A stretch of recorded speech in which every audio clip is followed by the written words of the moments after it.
Welcome to the October edition of Archaeology of Connecticut. I'm your co-host, Scott Brady, and I'm happy to introduce state archaeologist, Dr. Sarah Sportman. Sarah.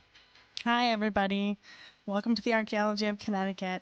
For our October show, we're going to be joined by two special guests, Melissa Josefiak, Director of the Essex Historical Society, and Jim Powers, historian and archaeologist, both of whom are involved in the Follow the Falls project, which is a joint effort by the Essex Historical Society and the Essex Land Trust to tell the story of the Falls River and the villages of Ivoryton, Centerbrook, and Essex. Our discussion tonight is going to focus on one key aspect of that story, which is the 19th and 20th century ivory industry, but we'll bring in a lot of different aspects of local history related to that. So just for some context, for those of you who aren't familiar, the Connecticut ivory industry developed out of local innovation and widespread demand for luxury goods made of ivory.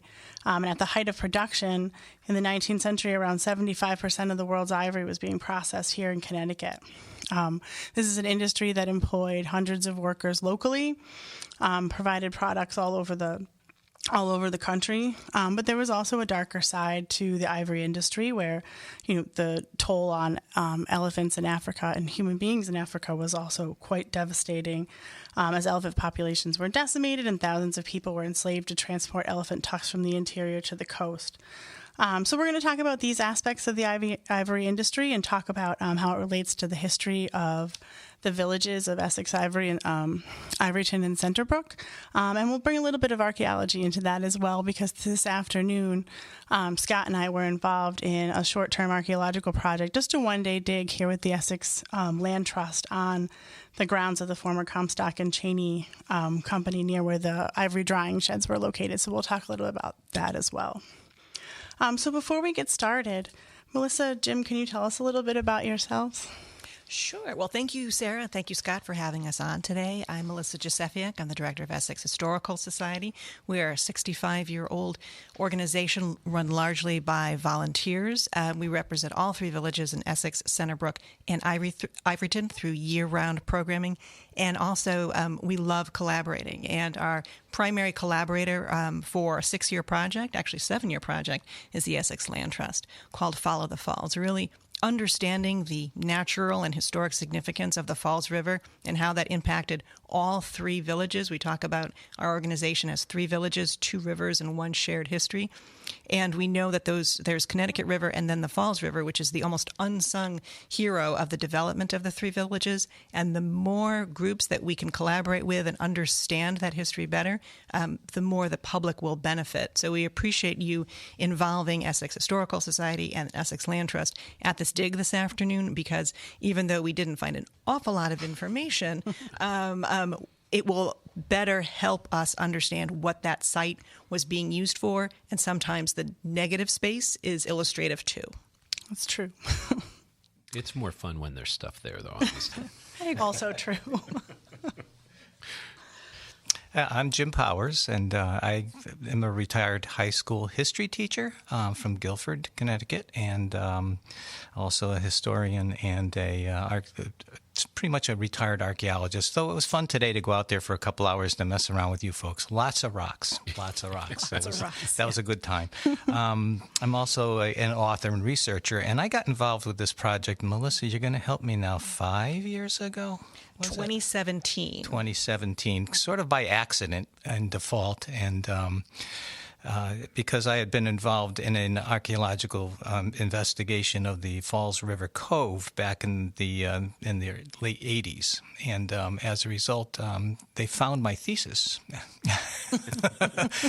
which I had done on that particular dig, and recruited me, and it's been a ball ever since. I've been really having a great time, and I'm learning a lot. Essex has always been sort of a special place for me. I've been involved in a lot of archaeological work here in the 90s and early 2000s as well. So, but that's the two groups, the Essex Historical Society and the Essex Land Trust, are just two super groups. And if anything, they are a model for how organizations that seemingly are different can work together to really do something wonderful for the community. We have a shared sense of place, even though one represents the environment and one represents the humanities. The fact that we overlap on so many sites brings us together, and we're very glad, to your point, Jim, to have you on board the team. Sometimes. All the time. I think it's really important too that the story that you want to tell is the complete story, right? I mean, we're struggling as a country, I think, on how we should tell stories and what we should leave in and leave out. And I'm a big believer of the whole story needs to be told, because that's the only way we can learn and move forward, personally, is my feeling.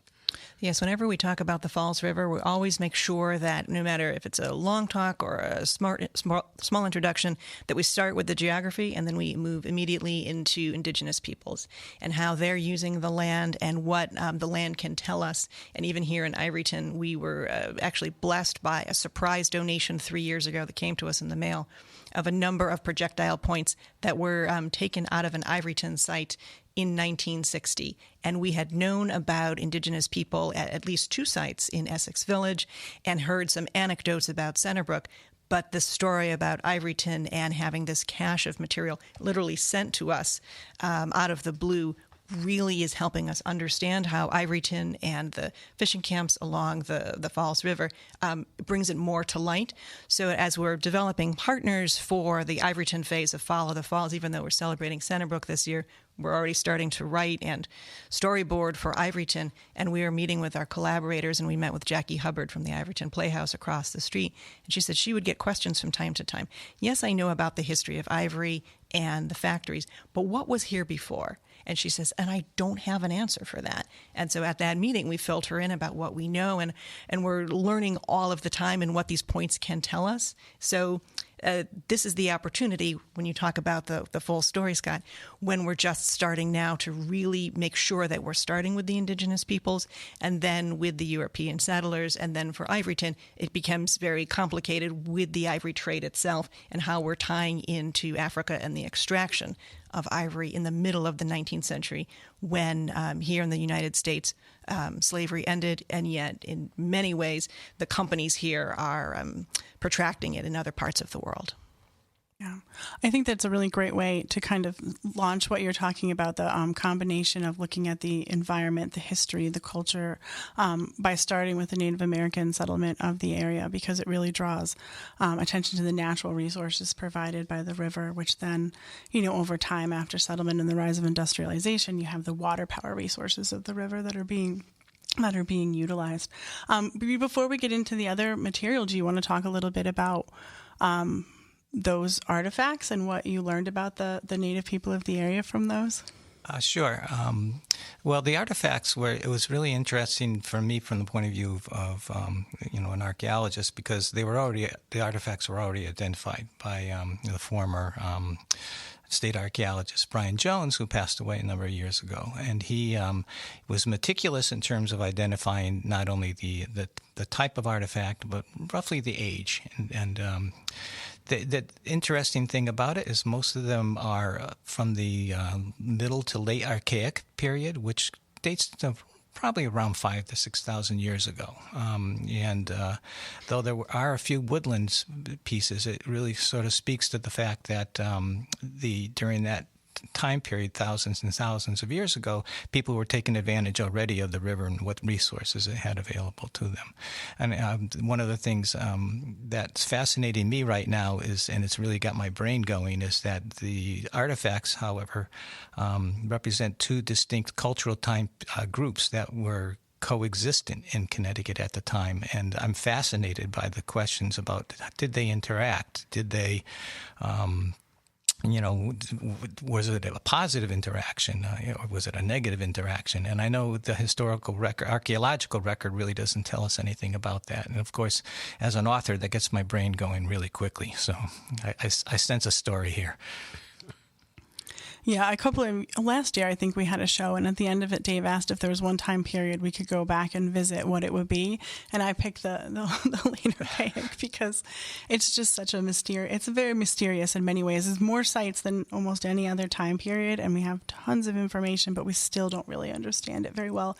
And one aspect is that interplay of different groups on the landscape, which is really interesting. But it is definitely a time period where people are making, widespread use seasonally of interior areas, a focus on, rivers, fishing, and hunting camps in the interior, and particularly in the winter months and that kind of thing. So it's not, surprising that you have those time periods well represented here. And it's, indicative of the widespread Native presence on the landscape across the state. We have well over 6,000 documented Native American sites and hundreds of other find spots of individual artifacts across the state that aren't as well documented. And, it's important for us always to remember that there's more than 12,000 years of history here before we start writing things down, basically. So I think that's a good way to launch this kind of discussion as we go into the more recent history of Essex, Ivoryton, and Centerbrook and their industrial pursuits. So. One of the things that also sort of fascinates me, too, is from what I can tell from the historical record, when the English first arrived in this area, especially at Saybrook, this area was pretty vacant of individuals. There weren't any that recorded settlements or villages that the English, especially the Winthrops, recorded. And that calls to mind the horrible toll of smallpox in those early 1630s took on the native people. They just, whoever maybe survived here joined with the other, I guess, Niantic across the river. So that's another story that I think needs to be told. Where were they? Why did they go? I'm just going to jump in here, and we had a program with the Connecticut River Museum a couple of weeks ago about the tribes that are still in this area. And we had long thought that the Niantic were absorbed into other tribes, the few that were remaining post the contact period. And we had a great group of drummers called Humble Spirit that came down, and they were making just beautiful songs. And it was very, very visceral. And in the background, as we're observing this, you could see the replica of the onrust on the water. And at that moment, there was just an incredible juxtaposition. If you can imagine the sailors in the onrust coming up the Connecticut River and then hearing, let's say, hypothetically, the drums. And as those two groups looked at one another, the world changes at that moment. And no one could see what would have developed after that. But here we are in the summer of 2021, and we're seeing that moment when, let's hope we're all much more in harmony at this time. But it was interesting to recognize the cultures. And also, even though the Niantic had been absorbed many years ago, they reconstituted this summer. They elected their first chief after hundreds of years. They're celebrating their culture now, even though we believe that they were an absorbed tribe. So it got your mind and your body going, and you're wondering, this is how history should work, that we should learn from the past, understand the other cultures, listen, ask the right questions, and then move forward, and there's room for everyone in the room. And they were insistent, the Niantic, about moving forward. Mm-hmm. They said, we're not going to dwell on the past, which I thought was really a remarkable thing to say under the circumstances. So. Triumph of spirit. Yeah. Yeah. And I think, giving people their story back, mm-hmm. right? I mean, so that they can reconstitute, so they have that basis of what was here before they moved over and were absorbed by another tribe. I think that's an important part of what you're doing, what archaeology can do, and what studying this history and this archaeology can provide. Yeah. Should we move on to the historic period? What do we? So I guess, understanding the basis that this land was occupied, before by Native people who used the resources and lived here. And talk a little bit about, the beginnings of these towns as modern towns and the history of the industries that developed here a little bit, particularly the ivory industry. Shall I jump in, Jim? Go ahead. Okay. Well, when we think about the development of the Saybrook colony, independent from the Connecticut colony or New Haven colony, the Saybrook is 9 towns. We would recognize that today. And they extended all the way up to Chester, to Lyme, to Westbrook. And our area, Chester, Deep River, and Essex, would all be known as Potapog Quarter. And Potapog is the jutting of the land in Nahantec. So as the generations progress coming out of Saybrook, which is the first point of development, and they come to Potapog, they're starting to survey the site in the 1640s and then really settle here in the 1660s. And one of the reasons they're coming is because of the Falls River and because there's a natural drop behind what is today Centerbrook Architects.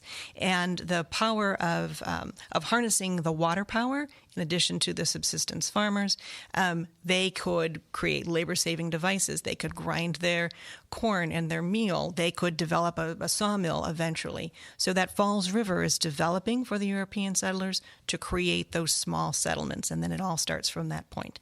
Sorry to jump in, Jim. No, that's okay.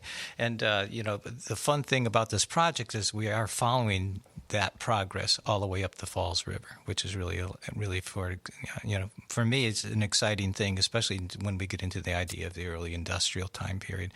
And I think one of the things that we're finding out about Ivoryton right away is that it was sort of the stepchild of the other 2 villages for a long time, was West Centerbrook, and it was dominated primarily by one family, the Bull family, and they were the quintessential family operation, corporate operation that you would have had in the 18th century in particular. They did build the first dam in what's now Ivoryton, or the border of Ivoryton and Centerbrook. I'm not sure. I think there's an argument there as to whether or not it's one or the other, right? We're going to remain neutral. Okay. They had a grist mill at one point, a sawmill, and later on, when the Connecticut began to industrialize with the textile mills, they had a fulling mill. But they represented that early cottage industry sort of situation. And one of the things I'm sort of fascinated with is, you probably already know about this gentleman by the name of Samuel Comstock, but he was an incredible entrepreneur and inventor, and he and his brother, I believe, kind of bail out of Centerbrook, take a tremendous loss in terms of finances, and come up here to the Bull Dam to start their ivory processing operation. And he represents a link between the earlier cottage industry sort of family operation and the later entrepreneurial type of operation that we would come to know as a factory. And I'm going to jump in too and say that they weren't the first ones to cut ivory. That ivory had been explored in the Connecticut River Valley, even on the Falls River. Even though there's not so much of a supply with what they had the technology to cut buttons, to create small combs. But of course, the access to the ivory was very limited depending on the trade network. So Comstock and his various partners, they try for a few years and they move on and they constitute and then they reconstitute. And you see other gentlemen doing that at the same time with a variety of investors. But like any kind of business marriage, it's when Comstock meets Cheney.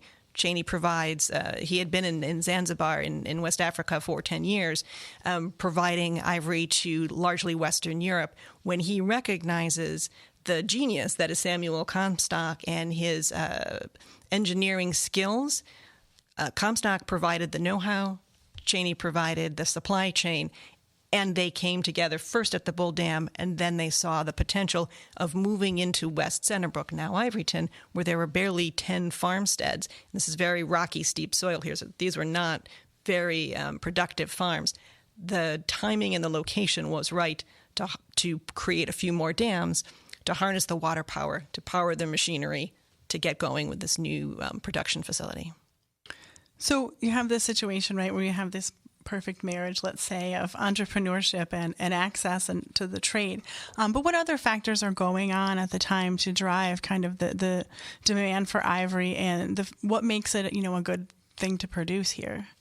as products One go. of the things that sort of fascinates me is, Essex Village itself in that area was obviously a hotbed for manufacturing ships, wooden sailing ships.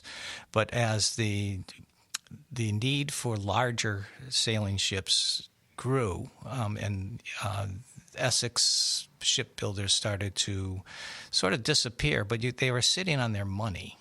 And, they were shrewd businessmen. They were looking for some place to put that money.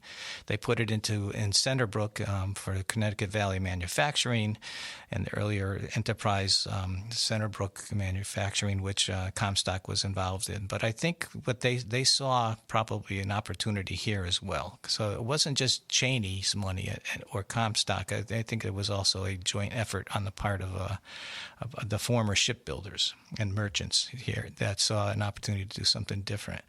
And also as the supply chain grew, as we're all sort of suffering through weird supply chain stuff right now, but as the supply chain grew, especially in the second half of the 19th century, and as Melissa was alluding earlier, they had problems with an adequate supply of ivory. But once that supply chain was set up, great guns. I mean, things just exploded. And I'll jump in one more thing, too, is that Ivoryton doesn't exist in a vacuum. Deep River has its own ivory production facility, and they are about 10, 15 years earlier. So Pratt Reed is up and running in Deep River, just as Comstock Cheney. They almost have a business model to work from. So I agree with Jim in the sense that there were men with money that were looking for opportunities, and they saw a winner in Comstock Cheney.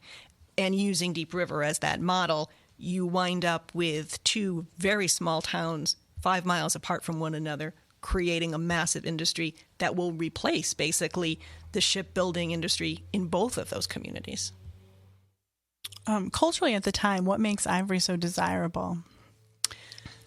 Well, when you think about ivory would have been the plastics of its day. It's cool to the touch, fairly flexible, but sturdy enough to be carved very thinly and still retain its integrity. So very early it was suitable for buttons or for women's combs, and we find a number of ivory products with knit combs, and you can just imagine the hygiene of the time. You needed something very fine to pull those pesky critters out. That's just a minor thing, but then when you have something very malleable like that, it has potential uses. So when we think about Comstock and Cheney coming together around 1860, that you have the rise of the Victorian middle class, truly the byproduct of the Industrial Revolution, when America is moving into the cities, but then also having a trolley network in some of the larger communities. So you're getting your first exurbs, your first suburbs. And then with gentrification comes material culture. And at that time, we can use the phrase, everybody wanted a piano in their parlor. And that was the height of elegance. Even my grandmother, who was born in 1898, always wanted her daughter to learn the piano, wanted her granddaughters to be involved in music. If you had a piano, you had arrived at solid middle class. And what do you need for a piano but an ivory veneer? So Comstock and Cheney, while they're making a variety of other novelty ivory products, they are producing those ivory veneers that they can cut very thin, and they're also producing the actions or the mechanical devices inside the pianos, and then those actions and those veneers get packaged and sent to larger cities such as New York or Boston, where the piano manufacturers would put it all together. Yeah, I love that idea of the piano in the parlor. I've done a lot of, newspaper research on kind of 19th century communities. And if you start getting into the stories and, the little tidbits in 19th century newspapers where they're giving you the news about town, there's always little snippets of so-and-so had a piano delivered last week. And it was news. It made the news, right? It was like you said, you have arrived. Yeah, it's a important. major investment. And then it was also a demonstration of culture for men and women for at-home entertainment. Very wholesome, too, imagining a family standing around. Hey, this in from a listener. I know that the river changed its course a bit during the 1982 flood. Would that have changed where significant items might be found? It's possible that it could have. I don't think that it changed so much that it was such a large area where the industrial complex was located that it's not like it wiped the entire thing out. There's still portions of it that were left intact by that. What we did find when we were digging today, I can say pretty confidently, is some good evidence of huge amounts of soil and rock and sand that were kind of dumped by some of these flood events on top of the landscape there. That was very clear. We found a lot of rocks, a lot of sand. We're developing land there, not taking it away. That's for sure.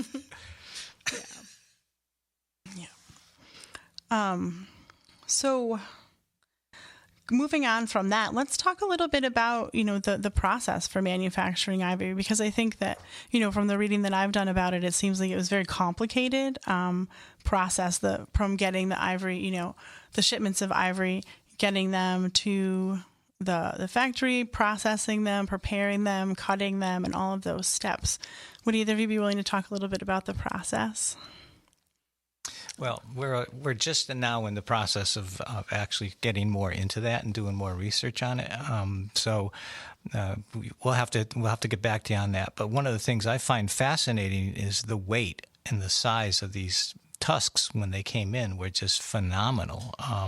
And the whole idea of just taking something that large and curved and being able to make these small stays, it's just the genius of people to be able to create the machines to do that must have been amazing. And they did have a number of different shops where different operations took place. So that's another area that I think we need to investigate a lot more. Exactly, we're aware of what each shop sort of did, but we don't really know that much about that.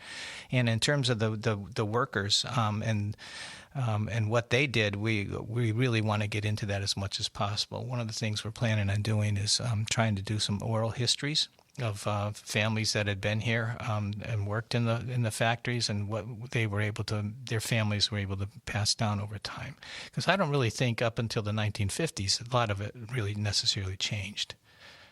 So You mean the process in general? the processing, yeah. As far as the workers, do you think that first crew is these shipbuilders who've been displaced, or is there any kind of thought on who were the first workers here? Well, we largely, when we think about the 1860s, we have primarily an original Yankee population. So while you did have mechanical wizards like Comstock, there were a number of men who were working on ships that could have transferable skills. Is it necessarily, could you make the leap from wood to ivory? Quite possibly, depending on the level of artisanship. But they could also be retrained. Going from a skilled craftsman to a machinist or someone operating, you wouldn't necessarily need an awful lot of skill. So a job is still a job at this point. As we see the shipbuilding industry decline in the 1840s and then ivory ascend in the 1860s, it becomes so successful that they still need more workers. So they're pulling originally in from those Yankees, and then we see by the 1850s Swedish immigrants actually coming to Centerbrook first, and then there's a Swedish neighborhood here in Ivoryton, and then we have some anecdotal evidence about how Comstock Cheney is sending representatives to the docks at Ellis Island and on the New York wharves to specifically recruit different ethnicities to work here. And so we'll have three ethnic neighborhoods, the Swedes, the Italians, and the Poles in this area, and adding to the ethnic diversity that is in this area.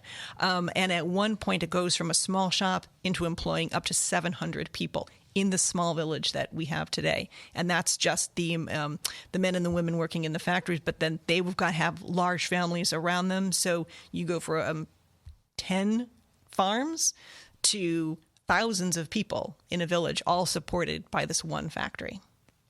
Yeah, that's quite a big jump in just a few decades. Right. Yeah. Yeah. And then the supply of the factory, right? I mean, there has to be other businesses forming around here that are supporting the factory, that are supporting the factory workers, food, clothing, whatever products are needed to produce the ivory. Well, West Centerbrook goes from West Centerbrook to Ivoryton very quickly. And as a result, Samuel Comstock and George Cheney have a paternalistic view of their town. They're going to take care of their workers, and they're going to make sure that what they're paying for their workers stays in town. So they are supporting the families in this area. There are churches built for the workers. There's the Ivoryton Grammar School, which is built right across the street from us here, and that was the best of all of the grammar schools. There are specific company stores. They have entertainment venues. We're not too far from the Bicycle Club, what becomes the Ivoryton Playhouse, which is Comstock Cheney Hall. There are so many, the famous baseball team that was in this area. So they're making sure that you're living in town, that you're taken care of, that you're not sharing your ideas someplace else, and that you're reinvesting those hard-earned dollars back into the community. So it's very much a factory town.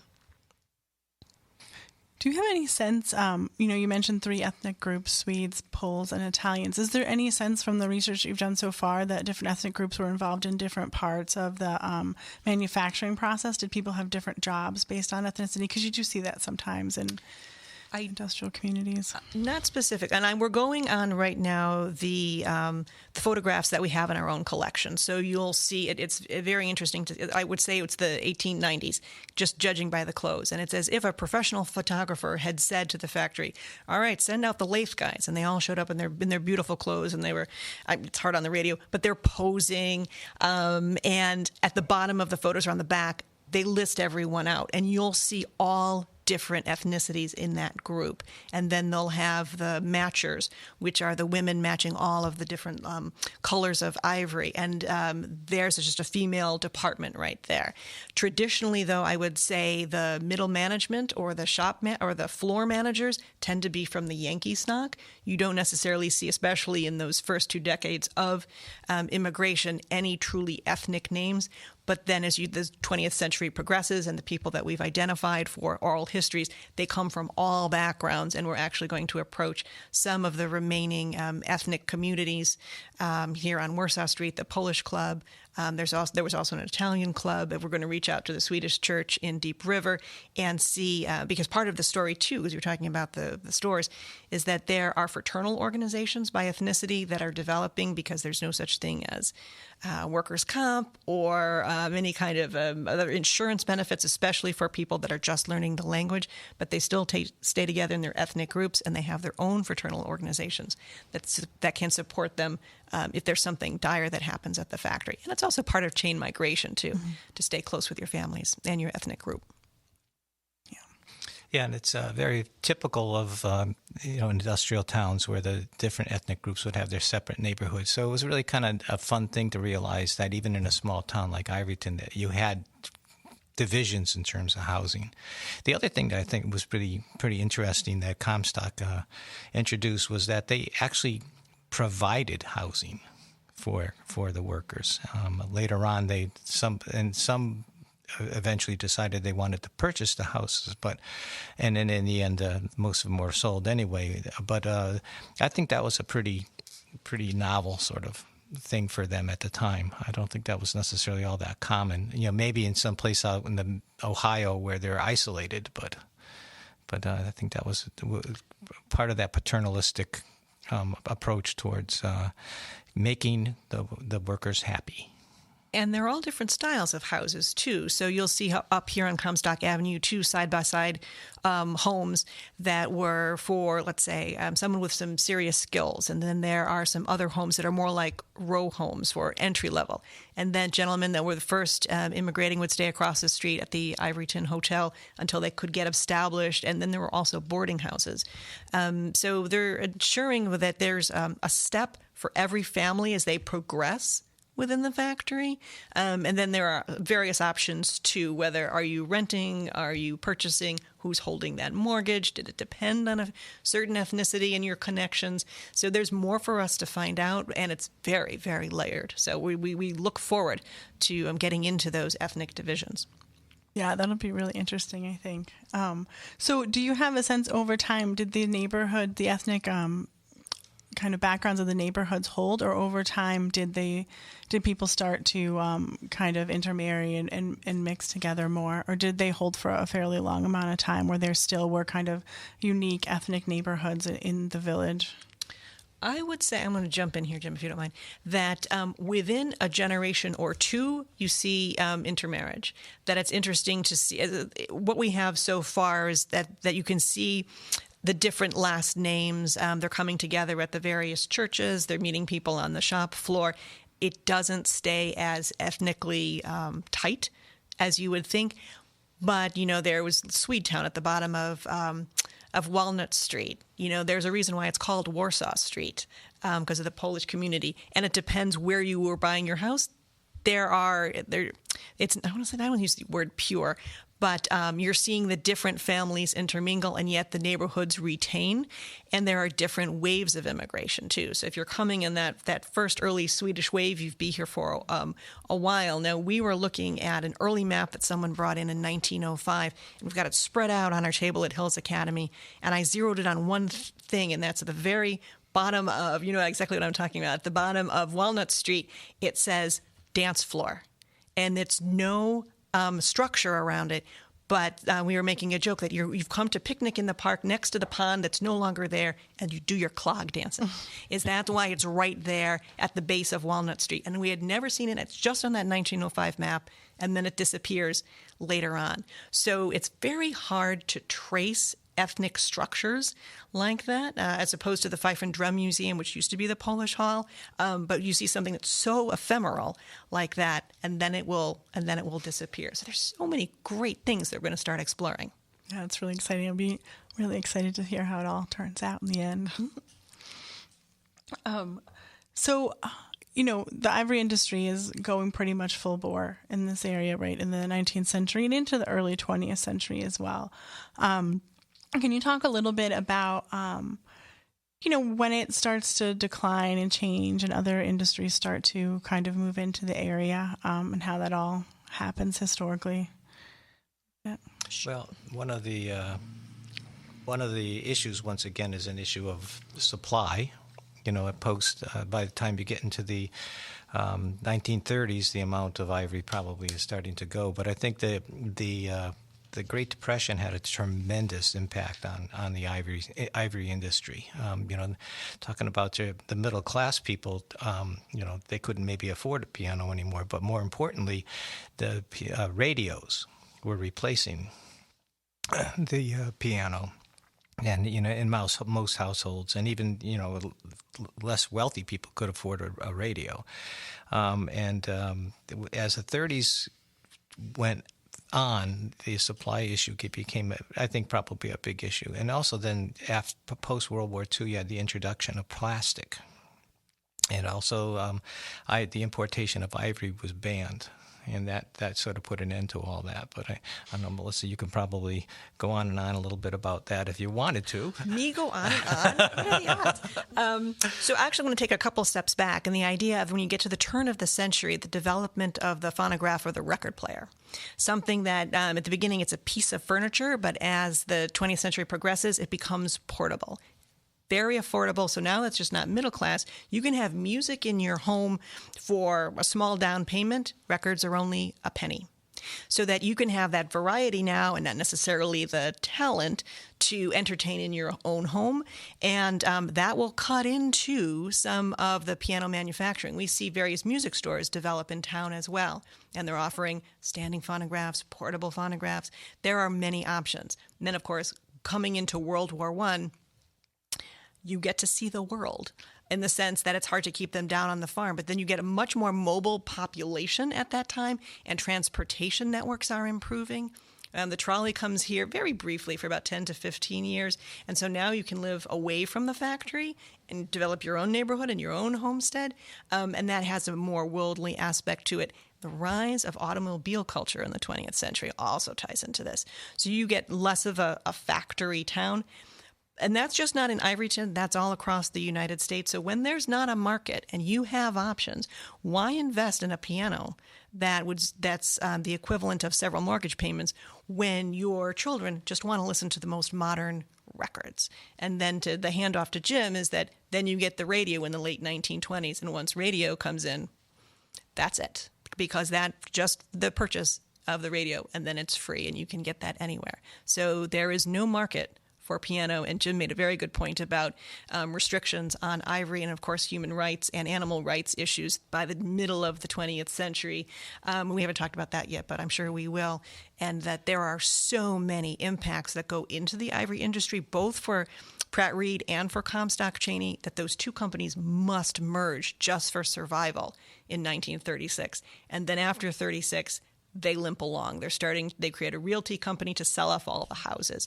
They divest themselves from involvement in any of the recreational facilities. So they're concentrating just on the main production itself. And then learning from one of our colleagues even this afternoon, they're selling off some of the major structures, like the one that we were digging at this afternoon. And then the smaller shops go to. So everything is concentrating on what we call the upper shop, which is the one farthest up the river. Now, we were looking at some material that has been recovered after some of the flooding that's occurred out here, and there seemed to be a lot of plastic key components. So obviously they made some effort to kind of continue with to replace the ivory. Is there any information available about how that happened and how that worked out for them? Well, after 36, I mean, when they get into World War II, you're seeing so many factories convert to war production. And Pratt Reed, I should take a step back and say, when Comstock Cheney and Pratt Reed merge, they come into the Ivoryton facility, but they retain the Pratt Reed name. So they receive a number of government contracts during World War II, and they are making, I want to say, helicopter blades at one point. They're making them out of wood. Oh, that's the Korean War. Oh, Korean War. I'm sorry. Yeah. And then, but they're also making gliders in World War II, and they were saying to the government, we've got this talented population. What do you want us to make? So they're pivoting for survival, and thanks, Jim, that's the blades for the Korean War. But at this time, to your point, Scott, yes, they merge into plastics. When we think about World War II as the great necessity of inventing all the synthetic chemicals that replace so much of what we know today. So those chemicals replace the ivory. You don't have to go to Africa for that. There's no destruction of human or animal life. And they take the place of it. That lowers the cost of pianos just to hang on. And at this point, they're creating what they can and then, again, shipping them out to New York or Boston for final production. But by the time you get to the flood in 1982, they're making anything and everything, everything from golf clubs, sporting equipment. The list goes on and on. But of course, the workforce had been reduced. Younger generations had moved out to larger cities. You see the decline of the factory village after World War II, and it goes very steeply, actually, well into the 1970s. Which I think is a very American story. Mm-hmm. I mean, it's just, you see it all over the place when we go from this booming industrial nation to a lot of, restriction and recession and change in those economic means. So I guess we talked a little bit about the decline of ivory itself, and it's probably a good segue to talk a little bit about that aspect of the entire ivory industry. This raw material, this ivory, it comes from Africa, right? It comes from elephants. And maybe we could just kind of step back a little bit and talk about the pathway of the ivory from the interior of Africa here to this area. I could start off a little bit with that. First of all, I don't think we could ever, in words, recapture the horror of what took place in regard to that pathway. By the time George Cheney was in Zanzibar, the ivory was coming from as deep as 1,000 to 15,000 miles from the interior. It took, on average, about anywhere from 2 to 4 men or women to carry one tusk. They were very often chained together to make sure people didn't run off, which made that whole burden even worse. They carried them most of the day in long, I guess they called them caravans, into the coast. It's average, I guess it's been estimated at 1 out of every 4 of these people on any given trip died from the experience. If you were lucky enough to survive that as an enslaved person, you were probably resold, and may possibly. And I guess a lot of the information said that a lot of these people then ended up as slaves in the Middle East. So, so that whole experience it's beyond even I having any sense of what that must be like.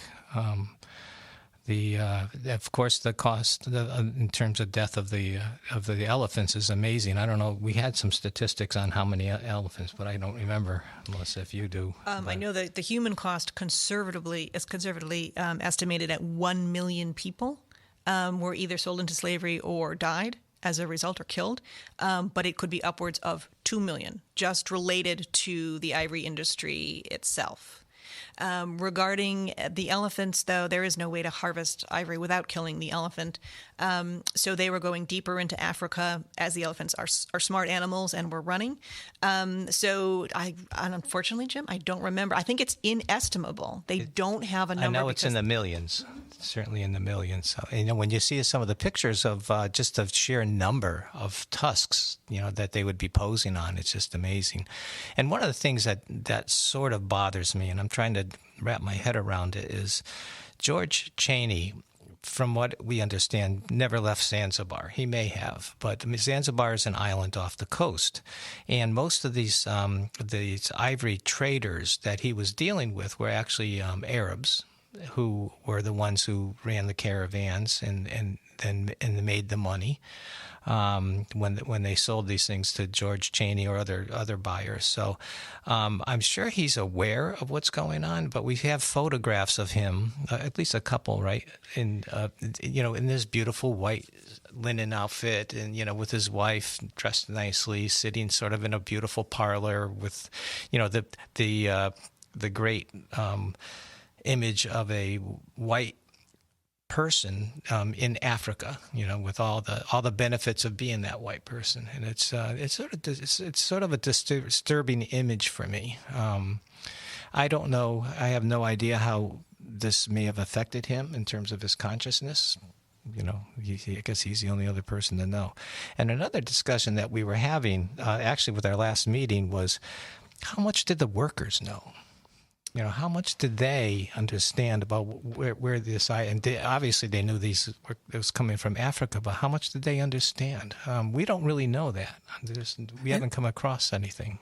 Jim and Melissa, just so I get this in my head right, was Cheney responsible directly for the enslaving and for overseeing the work that was being done, or was there an agent that was ostensibly brokering that workforce? He was a buyer, so he was buying from these Arabs who were the brokers and also the enslavers.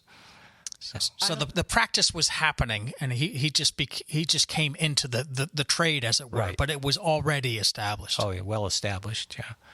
Oh, and as enslavement as a result of ivory, that had gone on for hundreds of years prior to that. It was just that the market was expanding and there were opportunists to take advantage of it.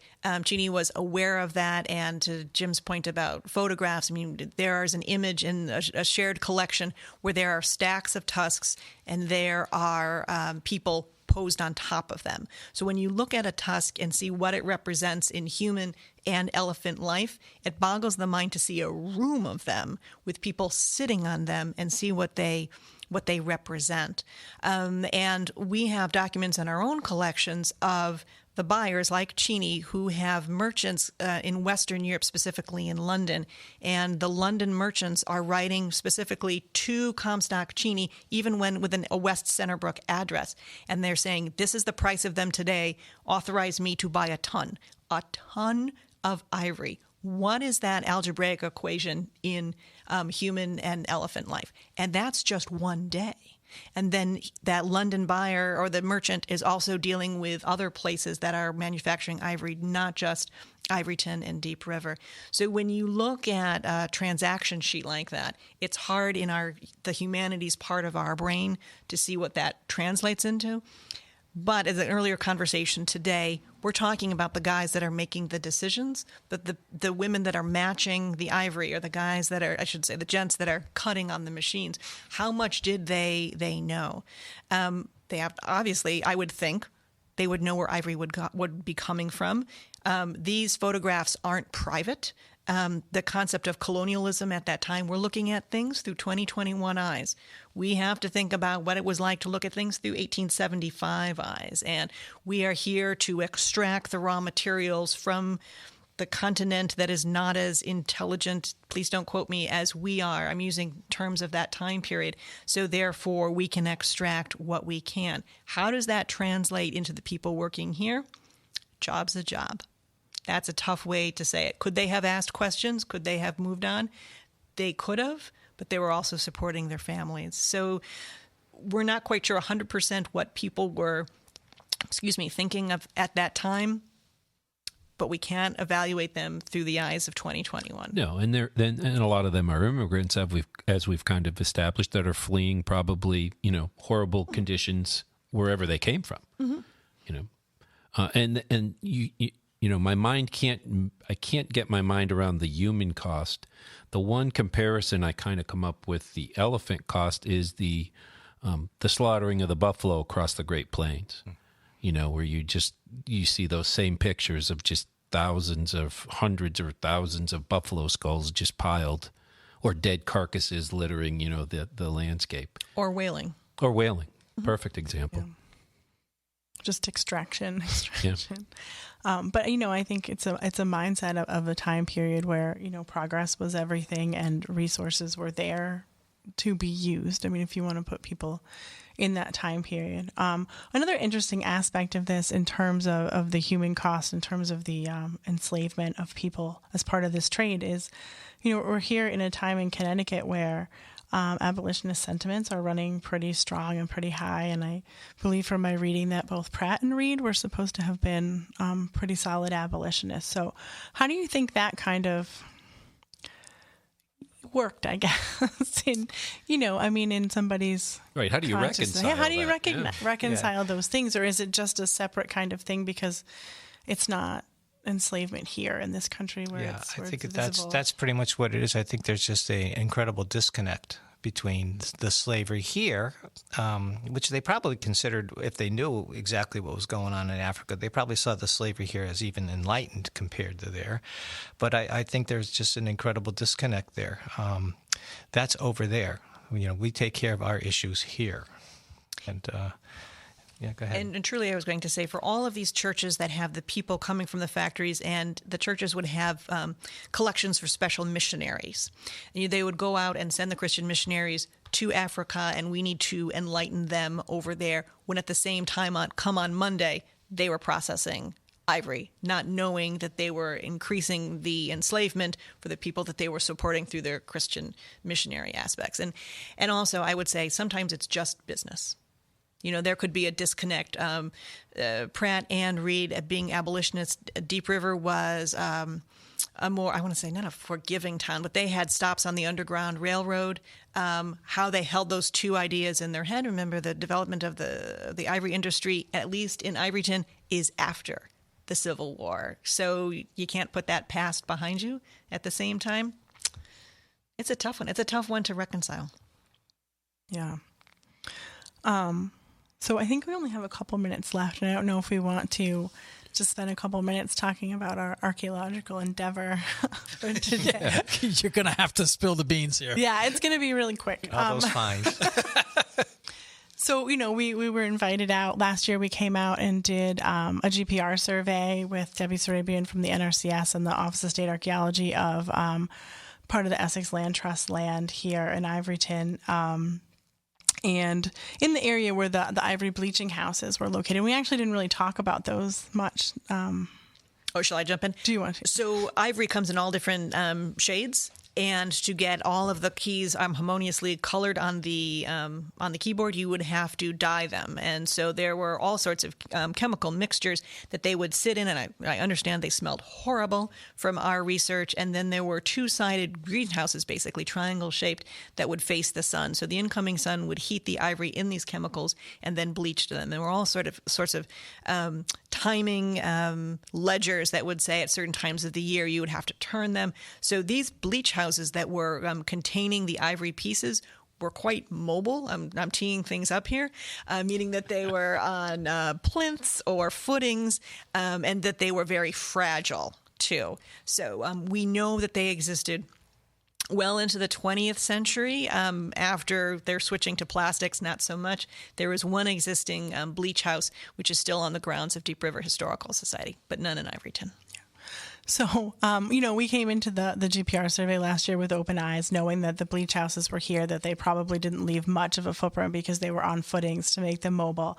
But we did find a couple of anomalies, and, people have found artifacts related to the various industries in that area. So we decided to do a little one-day dig and investigate one of the anomalies. And the long and short of it is we found a lot of broken window glass, which might be related to the ivory drying houses, right? That checks out. And we found some, nails and glass and coal and,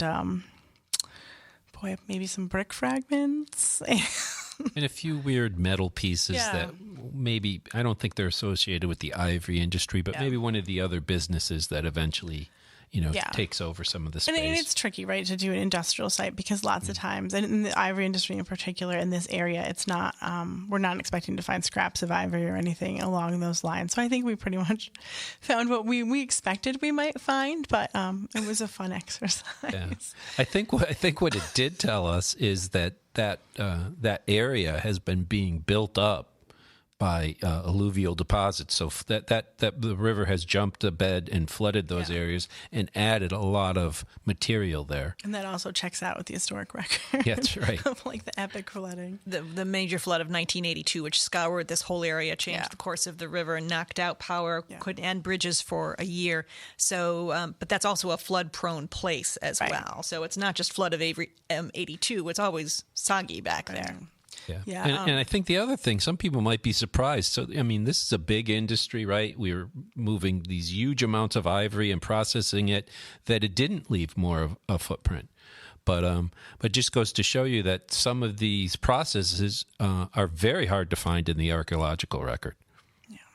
And on another note about archaeology, if you ever decide you want to pursue maybe some archaeological research of different ethnic neighborhoods or anything like that in town, look us up because we'd be happy to be involved in any project that you want to do going forward. Ooh, sign them up. Oh, there you go. Heard it here. Recording, right, Dave? Yeah. Recording. And I'll be honest, and I mentioned this while we were out in the field today, those to me are some of the best stories, right? The story about the rich guy who sat down every day at the end of the day and could write in his diary is interesting. And the archaeology of his house or factory is interesting. The archaeology of the people who didn't get a chance to write their story because they were busy, feeding their families or couldn't read or write or were underrepresented some way is, to me, the fascinating part of archaeology. And what happened to that ethnic makeup after the industry started to dissipate, fall apart? Did the ethnic communities literally leave the area and try to employ somewhere else? They are still among us. That's who we're interviewing. Almost all local people, descendants of those first waves. They're the three Swedish churches combined. They're now Trinity Lutheran. Our Lady of Sorrows has a number of the Polish and the Italian immigrants still connected with it. They're still the Polish Club up on Warsaw Street. Some people will move on. Some people will stay right here. And I agree with you, Scott. History has to be looked at from the bottom up.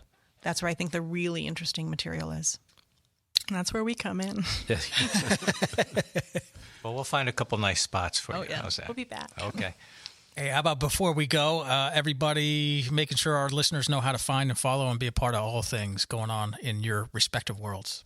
For all things Essex history, it is www.essexhistory.org. Follow us on Facebook and Instagram. Well, currently I'm doing a lot of writing, so you can go to www.jtpowersauthor.com. osa.author.com. Okay. You can follow the Office of State Archaeology at osa.uconn.edu and on Facebook. And as always, you can follow the Friends of the Office of State Archaeology on FOSA-CT, FOSA-CT.org, and on Facebook. Thank you, everybody. All right. Thanks, Thank everybody. you.